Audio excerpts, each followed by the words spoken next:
কি উনি সুদ খান নাই, ঘুষ খান নাই, জুলুম করেন নাই, মিথ্যা বলেন নাই, গীবত করেন নাই, শুধু 1 মিনিটের জন্য দুনিয়ার দিকে মন গেছে, উনি কবরে ঢুকে গেছেন। ওনাকে জিজ্ঞেস করা হয়েছে তোমাকে এরকম আখিরাতের প্রতি ভয় কে কে তোমাকে এমন আখিরাতমুখী করলো? উনি বলছেন কামারের দোকান। আমি রবি যখন কামারের দোকানের পাশ দিয়ে যাচ্ছিলাম, আমি দেখছিলাম বড় বড় লোহার কদ্দা আগুনে গলে যাচ্ছে।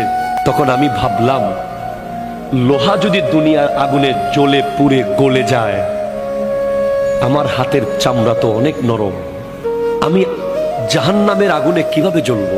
আপনি কি জাহান্নামের আগুন সম্পর্কে জানেন? হাদিসে পাকে আছে জাহান্নামের আগুন 3000 বছর ধরে জ্বলছে।